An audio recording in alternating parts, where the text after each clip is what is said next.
Okay, well, let's see. Who am I missing? Oh, all right. You know, he's a legend. I don't have to introduce him. He is nominated for Best Director, Best Producer, Robert Altman.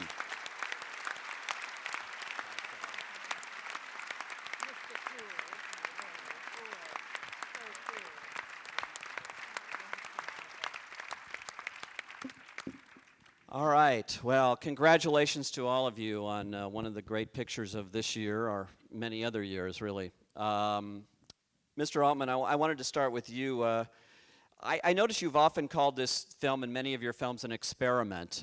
Why did you want to do this particular experiment? It's an area that I hadn't gone into before. It's just something I hadn't done before. And so it was an experiment, but all films are experiments. They should be. How did it come about? Actually, Bob Balaban and I have known each other for many, many years, and he came to me. We were talking a couple of 3 years ago, and he said, "Is there something our companies could do together?" And I said, "Well, I've never done a whodunit," and so I said, "You know, like Agatha Christie, 10 Little Indians." And Bob started going through all the Agatha Christie stuff that hadn't been done. And every month or so we'd meet. He said, there isn't anything that... And we just kept talking about it, and suddenly it became kind of a reality. And then he knew Julian Fellowes, and he said, "I know this guy. He's been working on something for Tony Hopkins." And I said, "Well, let's call him." And we got him on the phone, and we hired him on the phone, I think, did we not? I kind of forgot about it. And then he sent in this treatment, and it was terrific. And so we said, and it grew like Topsy from there. And David, you had a lot to do with the casting. You've been involved in casting with many of Mr. Altman's films. How does a Robert Altman film get cast? Because it's the most amazing collection of actors. Well, I'd say it's a combination of factors, really. Anytime Bob is ready to start a film, chances are there's a few people that he's wanted to work with already. And when you're beginning to form an ensemble, it stands to reason that there'll be several people that he already has in mind going in. And then the realities of financing and such dictate that a certain tier or shall we say profile of actor be included.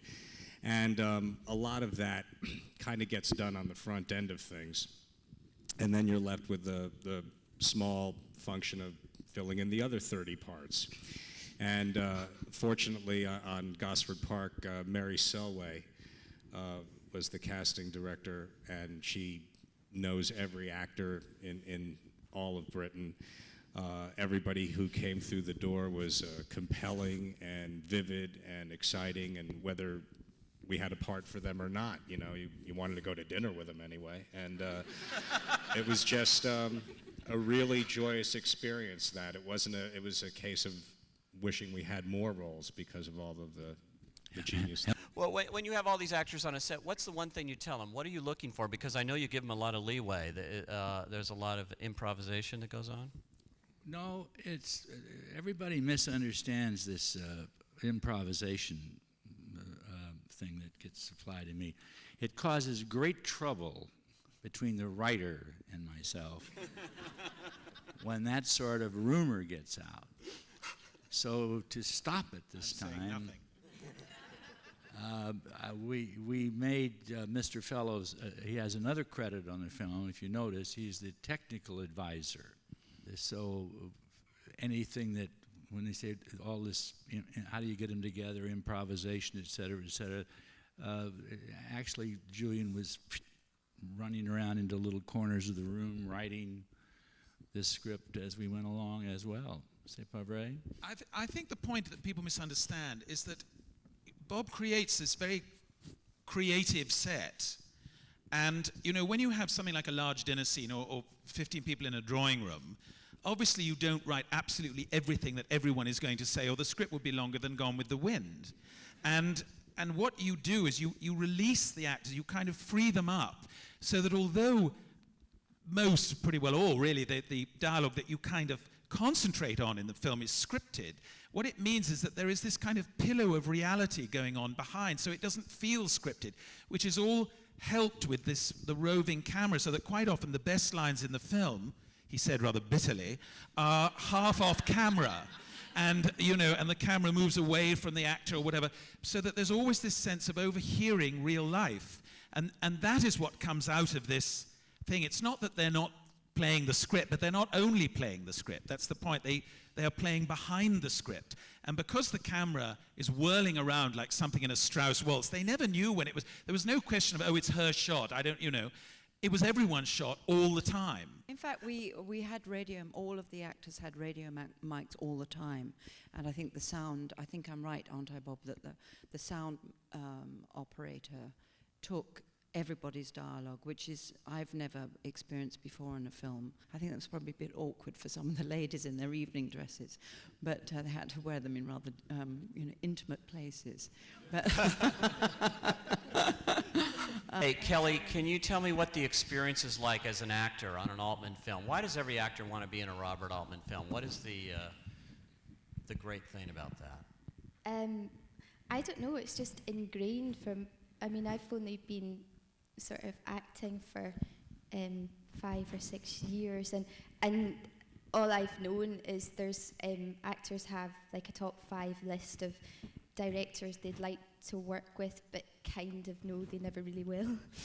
And Bob is just there, and so it was a bit of a shock, and amazingly exciting, but then amazingly terrifying, because I wasn't sure what it was going to be like.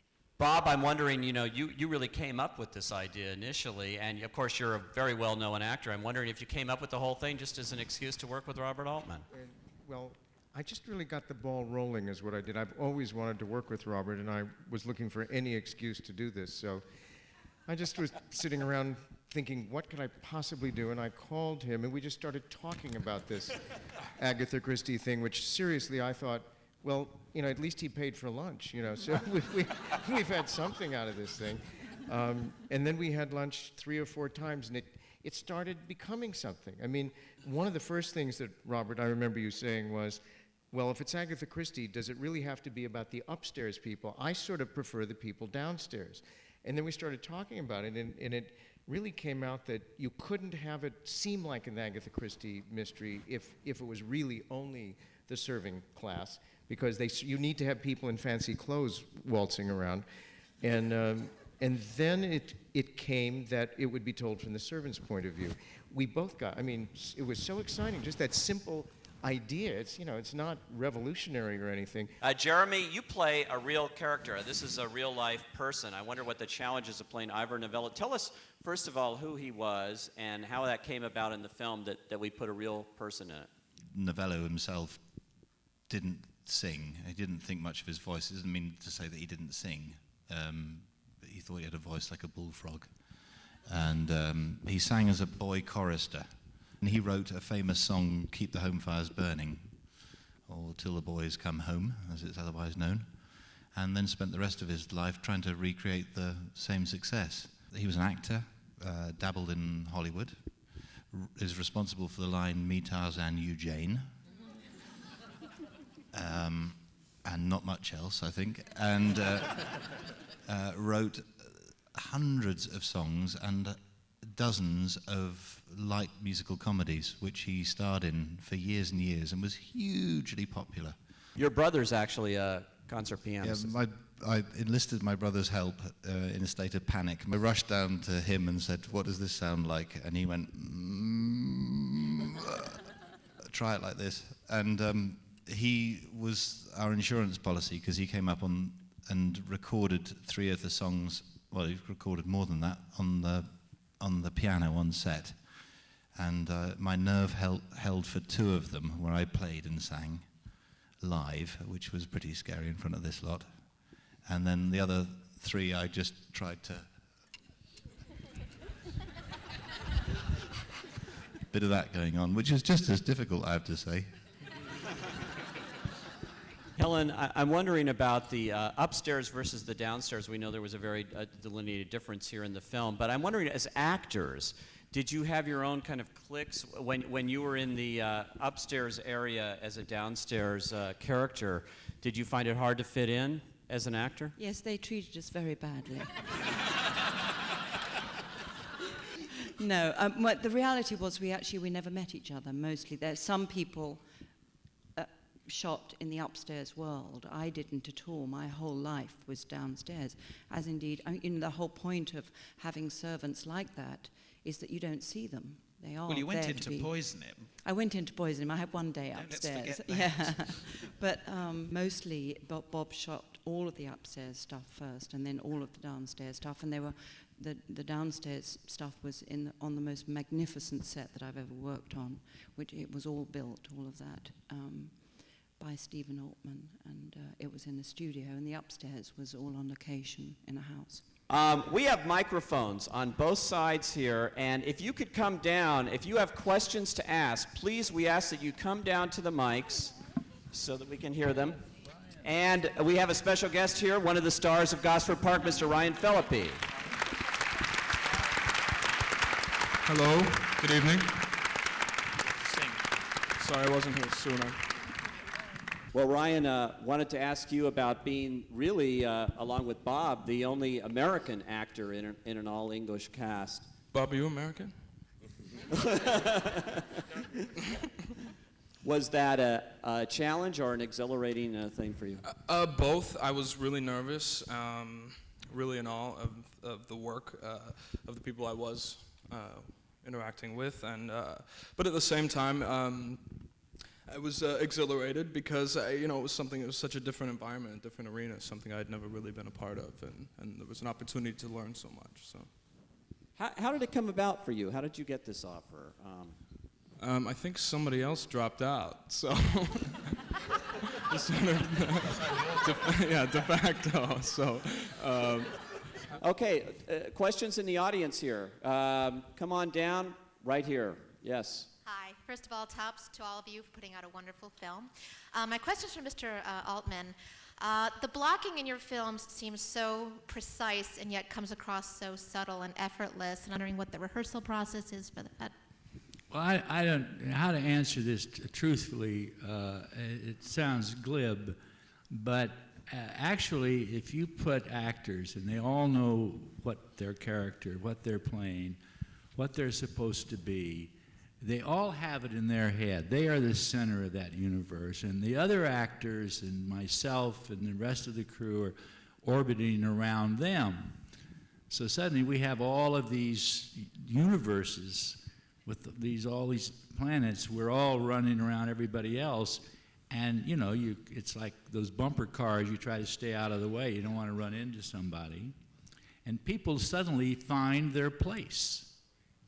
So if I start telling, now you stand over there and you're going to do this, and how do I know what they're going to be doing? So really, we just sort of kind of ease into it, and then I might say something like, you'd probably be over here, wouldn't you? And next thing you know, this thing they're interacting and it's working. And it always works. It's quite simple. If you let the actors, who are the ones who know what they're doing, if you let them find their space. But it's interesting, Robert, because we've all been in a lot of movies that have been directed by different people. You just mostly see the way that you direct, and I have a feeling you think this is so obvious that it must be what people do, But part of the reason you asked before, why do people or actors so excited to work with Robert? Robert has what I think is the result of, who he is in his life and everything else, and probably having, if you don't mind my saying this, Robert, your ego is so healthy that you don't, no, seriously, Robert doesn't think that he has to tell everybody what to do. This is the sign of kind of a, forgive me, healthy person, I think. Or it's also the sign of a short memory. But you said but Robert says sometimes, forgive me, Robert says, that he's sort of waiting for an accident to happen. That he sits back, sets everybody in motion, and then waits for something.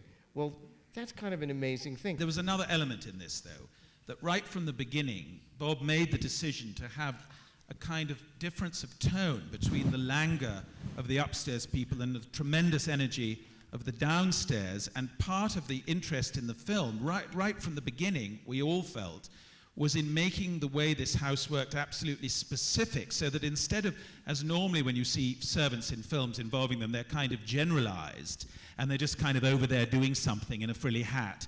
And in this one, we were absolutely determined from the beginning that we would know what these people, if you were a lady's maid, what were you doing? If you were a footman, what was your job? If you were a kitchen maid, what was your job? And as a result, all the actors below stairs, where this tremendous action happens, by the time the film started, had such a tremendous sense of the absolutely specific work that they were doing. It wasn't generalized in the sense of, oh, this is a bustly scene. They knew absolutely what they would have been doing in real life, and that allowed them to have exactly what Bob's saying, an absolutely specific purpose. And I think what is satisfactory, one of the things very satisfactory about the film, is that you do have a sense of seeing how one of those houses worked. The other thing about the blocking was also that Bob has such an incredible understanding, grasp, knowledge of the craft of filmmaking, of what lenses do, what cameras does, what a move does, what a move on a certain lens does, that that's an amazingly liberating thing for an actor, because you're not caught in that situation, which you often are, of the sort of argument that's going on between the cinematographer and the director about how to shoot it and where the camera should be, and oh, but that won't cut with that. And, you know, not only does he have a grasp of one camera, but he has a grasp of two cameras moving in opposite directions to each other. He did extraordinary camera moves that I've never seen on a set before. Was that intimidating for any of you as actors to have two cameras going simultaneously like that, constantly on the set? Outside of a couple and two of them are here, maybe three. But most of these actors have their experiences in the theater. And in the theater, there is no such thing as a single sight line or a lens. If you're playing here, everybody in the audience, in the theater, every one of you people, none of you are seeing exactly the same thing as another person in the audience. From this side to that side is quite different. So the actors who are used to working on stage have to play not to a camera lens, but they have to play to the other actors and to them amongst themselves. And so these people are used to that. Part of the reason in this film, I did the two cameras that were constantly moving arbitrarily. There was never, well, hardly ever, a reason why the camera was moving. What I was trying to get was the effect that the audience, you people watching the film, have to kind of almost want to move your necks to say, oh, is he? And so the key line, instead of rushing in for a big close-up on Laurence Olivier when he says, loved her, I hated her, you get it on his back as he's going out the door. And you feel like you're lucky to have seen it. All right, we'll take another question right here, yes? First of all, I'd like to thank you all for being here. It's a real treat. So, and when in my next life, I want to be Maggie Smith, and my question is to Kelly. So do I. Was it really as much fun to work with her as it looks like it? Do I look like I'm having fun scurrying around her skirt? It was actually. It was daunting, the same way it was daunting working with anybody that was involved with the film, but particularly Maggie, because I knew that a lot of my work was going to be with her, just me and her in a room, and so that was a bit scary, because I thought if she didn't like me, then it could be really horrible. But she was brilliant and so funny, and it was, I was in a great position anyway during filming, because my character is kind of watching a lot of the time, and I got to openly gawp at all these brilliant people doing their stuff, and you don't get to do that normally. You kind of are too busy going, what's my next line?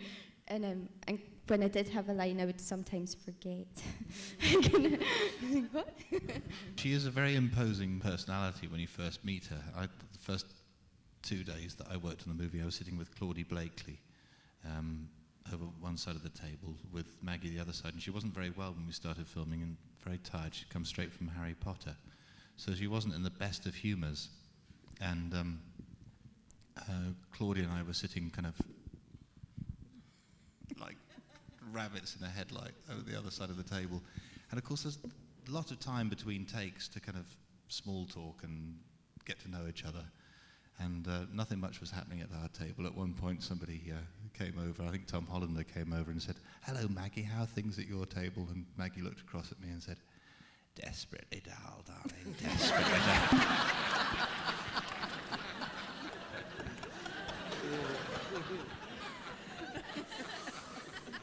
Okay, yes, right there. I read Agatha Christie growing up, and she can go into like 13 chapters of character description and everything. Did you ever feel rushed, like to get on to the meat of the story? Because so much of it is like subtle character interactions and little touches of things. Was it ever like a rush? Those things are not anything that really come into my mind in a film. There's a script. You read the script, and the tempo that the script gives you, that's the way you think of the film, and then when you bring the actors in, and suddenly this becomes three-dimensional instead of a two-dimensional situation, it takes on its own life, and I just kind of follow it down the road, and it tends to have its own, it brings its own tempo in, and so the dramatic structure follows that. Then you come to the editing, and this film, for some reason, went together like that. It was amazing how fast, and the first cut, we took maybe 4 or 5 scenes out that were redundant, and that's the picture that you see. So I think that that's all part of the total process. I think there's too much tendency to separate all these things, to say, oh, well, the writer did this, and the actor does this, and the set does this, and all these are separate things that are supposed to fit together like one of those Humpty Dumpty eggs. I don't think it's that way. I think that all of the DNA of which all of these things I just mentioned are part of, and you throw it in there and it kind of grows. And you've actually said that some of the best moments in your films have been mistakes. Without question. Every film I've ever made, the 6 high points in it, where I really say, wow, that's terrific, that's terrific.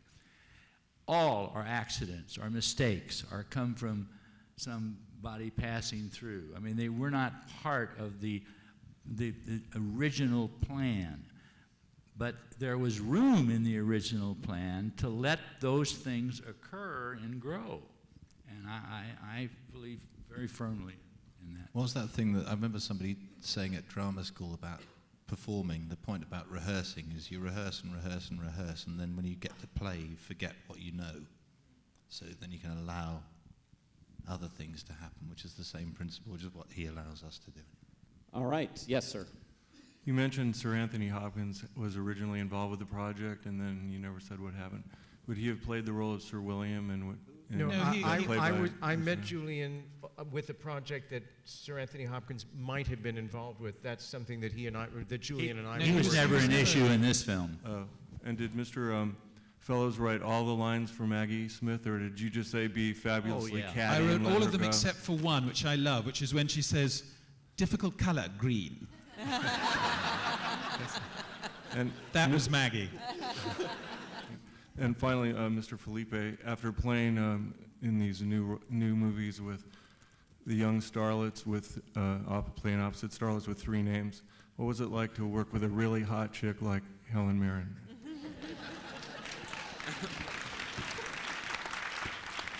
Silver tongue charmer. I was going to say I have yet to recover. But. Well, I want to thank this entire panel. This has been an extraordinary night and an extraordinary opportunity to get into the making of Gosford Park, and I want to wish you all luck at the Academy Awards. You're all part of it.